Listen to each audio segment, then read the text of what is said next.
Welcome to Ultimate Soccer Preview 2, the 2025 Gold Cup.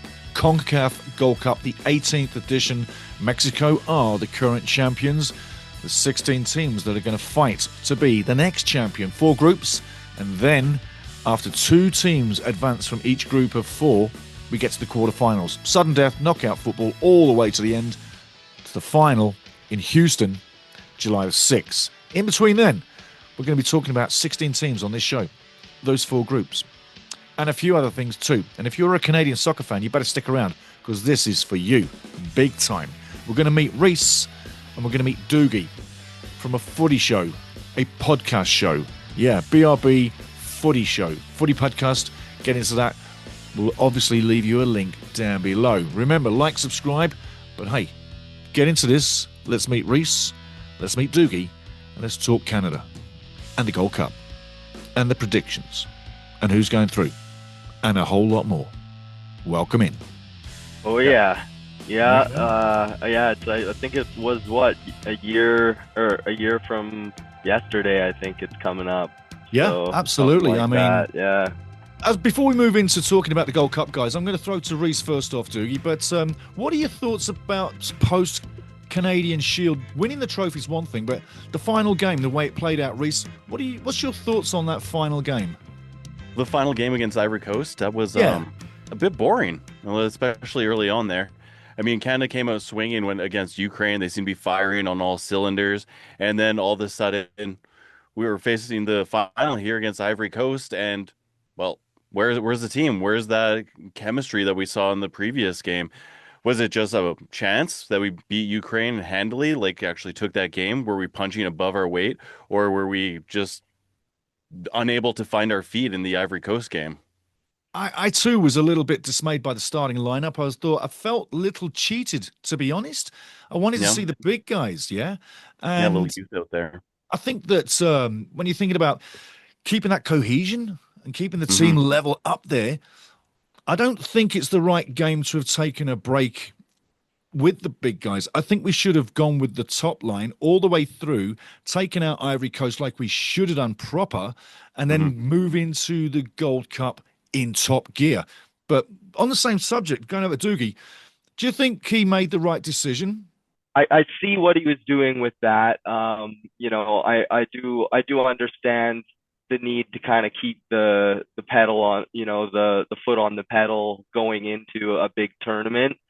But I do see a perfect timing as well for giving some of these guys a little bit of actual experience and experience against a real proper team, right? Like Ivory Coast, they on the other hand put out probably pretty close to one of their best teams that they could field. They have a couple guys maybe on the like Diamande has quite a bit of experience and stuff. But as far as top teams, they kind of put theirs out, and to be able to walk away with a 0-0 draw against that, it did show some of the the back line's class in guys like Waterman and Cornelius. And even Larea, things like that. So one of the things that I found about the final phase of the game, and I'll give this back to REECE, is I myself, when we got to the penalty situation, I saw a coach on the bench that made me think he didn't expect to get to penalties, number one. Number two, did not prepare for the penalties. And I'm telling you now, guys, what I really think when I saw this live was I don't think he realized he was going into penalties. REECE, tell me what you think, what you saw. Full honesty, I didn't get a chance to watch the whole game from start to finish, just so busy. But from the highlights, it's kind of hard to tell whether he knew what situation he was walking into or not. And when you kind of get down to penalties, I mean, it kind of feels like Ken is a bit snake bitten by penalties. We always seem to kind of fall short, right? And there's not really a ton you can do besides just field your best people, get them out there and take that shot. Because in the end, to me, anytime we go to penalties, it's 50-50. It's anyone's game at that point. It's just the luck of the draw. So it's a weird tournament overall. It's really a big nothing burger. And I mean, heading into the the I Gold love Cup. that phrase, mate. I love that phrase, Yeah, nothing burger. I love it that is. phrase. You're Sorry playing to for butt in, but nothing, really. yeah, love It's it. a glorified friendly. We're heading into the Gold Cup. There's like two trains of thoughts. Either you kind of field your best team, work on that chemistry, or you kind of set up everyone else for a bit of a job interview. With 2026 looming, everyone's going to be fighting for a starting spot. I mean, even those veteran players have to show up, or they're going to have to sit down. So, Doogie, back at you, my man, and that lovely Tottenham Hotspurs shirt you're wearing. Group A, Mexico, Costa Rica, Suriname, and Dominican Republic. Where's your money? Uh, you gotta go probably with Mexico as number one. I think a lot of these groups are gonna be likely dominated by the big names in the group, and Mexico I think will take one there, and likely I would guess Costa Rica should historically beat teams like Suriname and Dominican even, but that's why they play the tournament, right? Yeah, man. So if I was to bet money, like most likelihood, I'd say Mexico, then followed Costa Rica, but we'll Okay, see what happens. we're both on the same train with that one. That's where my money is. I'm taking Mexico to rule it, people. Absolutely. And sometimes Mexico doesn't turn up all the time, but remember, they are the current champions and they want that trophy back in Mexico. El Tri takes the group for me, and Costa Rica, they definitely go through with Mexico. I totally agree with you. Totally agree with you. Group B, See if Canada. Go on, sorry. Well, I was just gonna say if Mexico was in this Group B, I think there's a possibility Mexico could possibly stumble against Yeah. a team, but though the teams in their group, I think they should well-handedly beat them, and they don't have as much offense as teams like some of the groups in Group B. Which, Steve, please Yeah. fill in. Yeah. Who do we got in Group B here? Group B, you got obviously Canada 30 in the world, Honduras 75, El Salvador 81, and Curacao 90. So Canada, Honduras, El Salvador, and Curacao. Yeah, so I think Canada should be coming out of this and Hey, we're should be walking coming out of out that on the group. top. Yeah.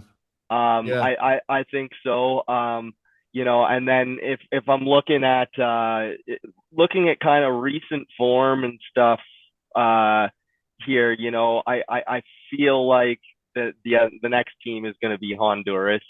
Yeah. And I think it's going to come down to a game between that game between Honduras and El Salvador is going to be an important game in that group. Whoever wins that one got a big spring for second spot. And I tell you, the Group C, interesting Group C. You heard what Reese said? Reese says Panama, Jamaica. I say Panama, Jamaica. What two teams are you telling me? Straightforward, bang, bang. Yeah, I think I would maybe go probably Panama, Jamaica as well. I think it's going to be those two teams for sure. Jamaica has a possibility of getting the upset, but I'd probably put my money on Panama as well for the number one spot, and Jamaica in the follow up. Mind you, that Jamaica's got a draw against Nigeria recently, things like that. So those two teams, it's another group where there's two well evenly matched teams that are really going to be scrapping for points there. But I think it's going to be those two for sure, and probably I think you guys probably nailed it with a Panama Jamaica ordering. Totally, mate, totally. And then finally into Group D, you've got the United States, Haiti, Trinidad and Tobago, and Saudi Arabia, the guest team coming in. Man, I'd love to say the states, not making it out or something like that, but I don't see any upsets happening with them until the one-off knockout rounds, and Mhm. maybe something will happen. But I think they'll come out of that first place, and to be honest, I think that Saudi Arabia is likely as well going to come out second place. They're a team with like World Cup experience, that Yeah, kind of thing, a recent World Cup experience. And they've played in I've been seeing them in a fair amount of, interesting tournaments like this, like a guest spot in the Gold Cup and that kind of thing. So they are, really trying to get themselves out there and get some worldly experience, and that goes a long way when you're playing against, different types of nations from all over the world, like African nations compared to European nations and South American different and North styles of football. American.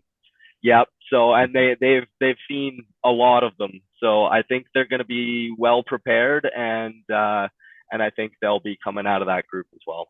Right on, right on. So just to be good with everybody out there listening right now and watching right now, my picks personally, I'm going Mexico, Costa Rica. I'm going Canada, Honduras. I'm going Panama, Jamaica. I'm going USA, Saudi Arabia. In that order, first and second, as I toted them off. Just reading out right now as well. Group stage, June 14th, June 24th.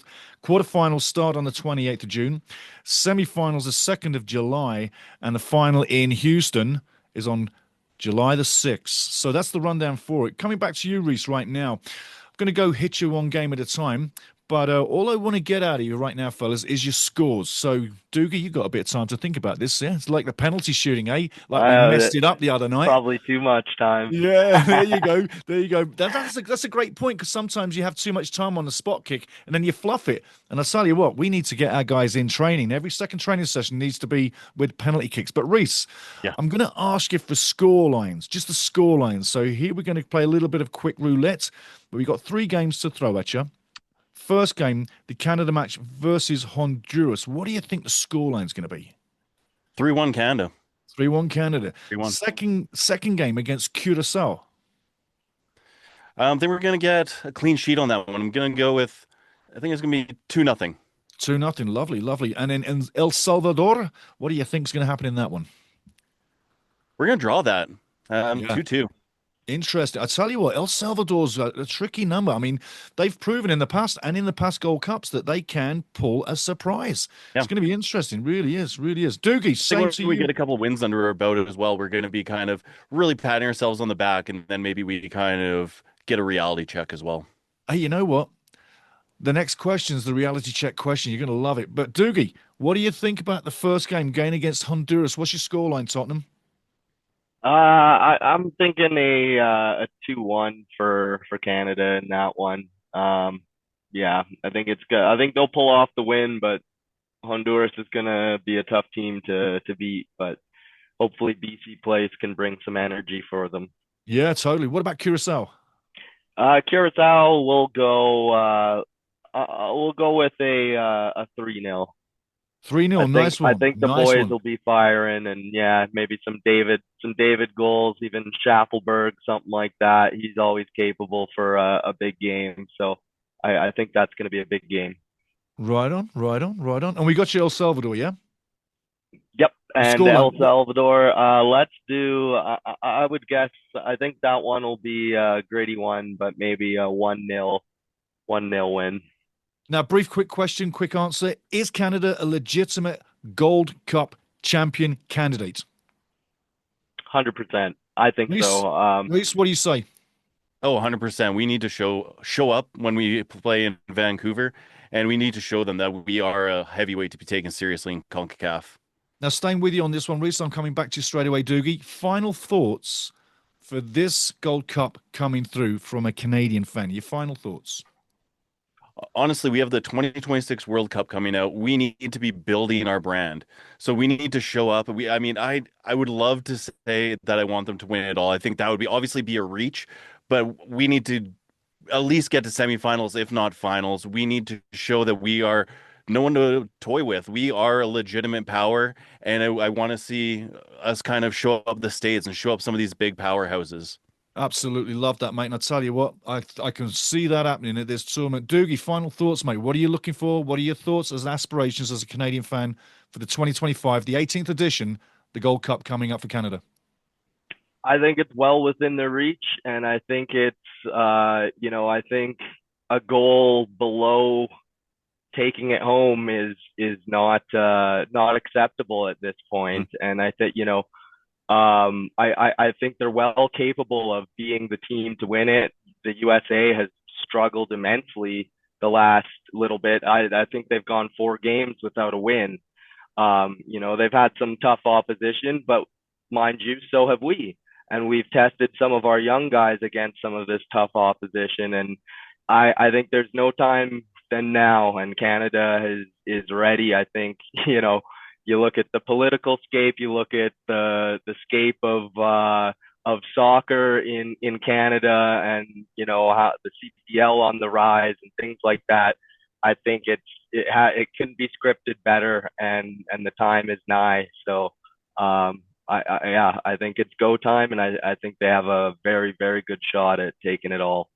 Now, staying with you, Doogie, it's been 25 years, and I watched that last Gold Cup that we took live in the stadium 25 years ago. I remember tears rolling down my face. I was that emotional. I couldn't stop crying for about a good 5 minutes, and people around me who know me personally could understand why.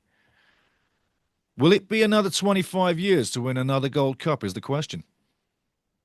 No, with a Gold Cup specifically, I think those days should be in the past.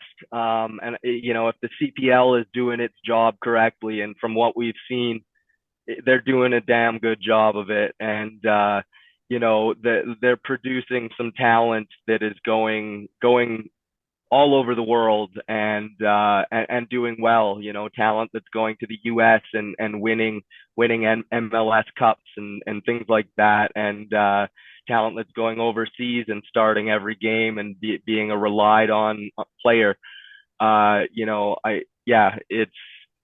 think those days should be gone and are gone. And there's obviously going to be upsets and years where we're not taking it, but I wouldn't put your money down on waiting 25 years between wins now. So I think those days are gone with how they're competing with the big three, you would say, in Concacaf these days. So that would be my guess. Absolutely on the money, Doogie. Coming over to you, Reece. Same thoughts. I mean, it's been a while since we've won one, and we are in better shape, probably the best shape this nation's ever been as a football nation. And people are looking now, and you smashed the Ukraine, like you came on and you talked about the Ukraine. We smashed the Ukraine. Can anybody stop us, or do you think we really are the guys to take it? I would love to say that we are unstoppable, but there's absolutely going to be massive challenges along the way. Mexico has always been a powerhouse. I mean, we have shown up against them before. I know we are capable of it and will do it again. Atakube being out, that's going to leave a big hole on defense. We're going to struggle there.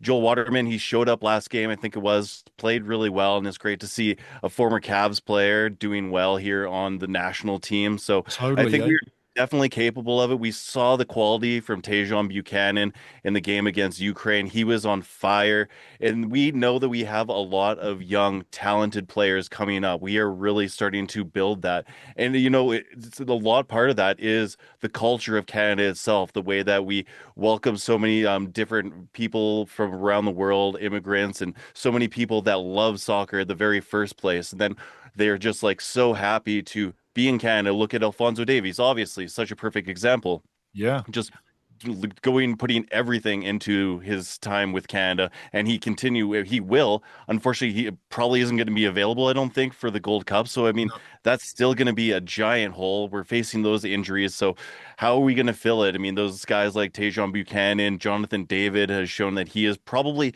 the best striker Canada has ever seen. So he doesn't have anything else to prove to himself, but I think he needs to prove it to everyone else just why he is at the front, the helm of this team.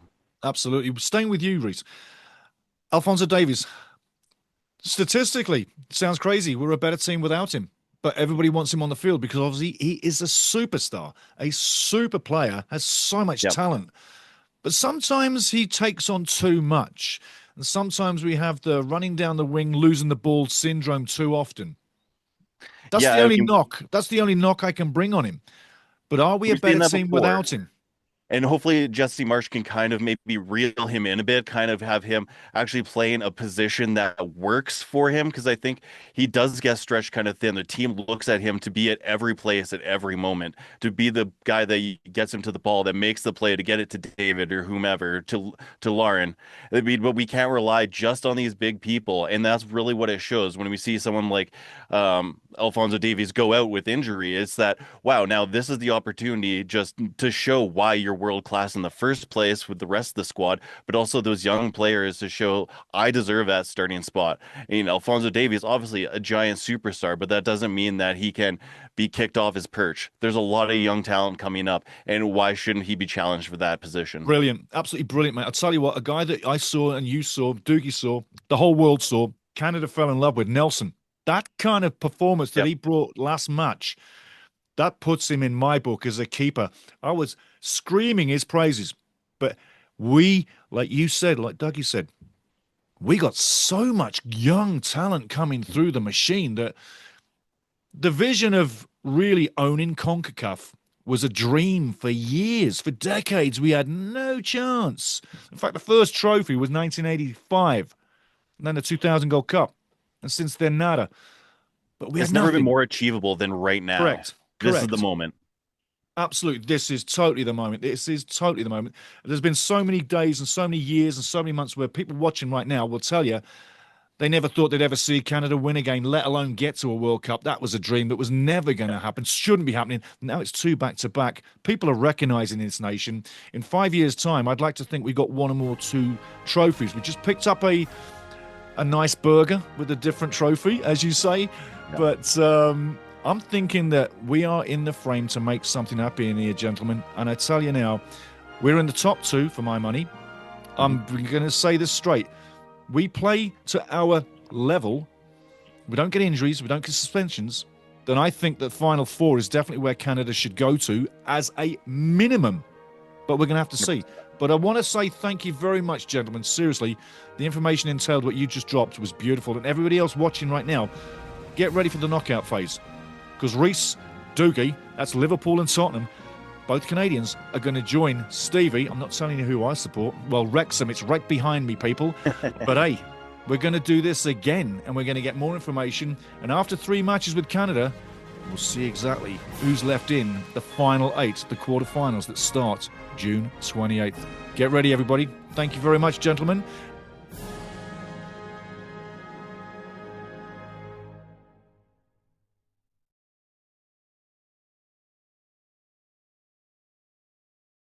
People are recognizing this nation. In 5 years' time, I'd like to think we got one or more two trophies. We just picked up a nice burger with a different trophy, as you say. But I'm thinking that we are in the frame to make something happen here, gentlemen. And I tell you now, we're in the top two for my money. I'm going to say this straight. We play to our level. We don't get injuries. We don't get suspensions. Then I think that Final Four is definitely where Canada should go to as a minimum. But we're going to have to see. But I want to say thank you very much, gentlemen. Seriously, the information entailed what you just dropped was beautiful. And everybody else watching right now, get ready for the knockout phase. Because REECE, DOOGIE, that's Liverpool and Tottenham, both Canadians are going to join Stevie. I'm not telling you who I support. Well, Wrexham, it's right behind me, people. But hey, we're going to do this again, and we're going to get more information. And after 3 matches with Canada, we'll see exactly who's left in the final 8, the quarterfinals that start June 28th. Get ready, everybody. Thank you very much, gentlemen.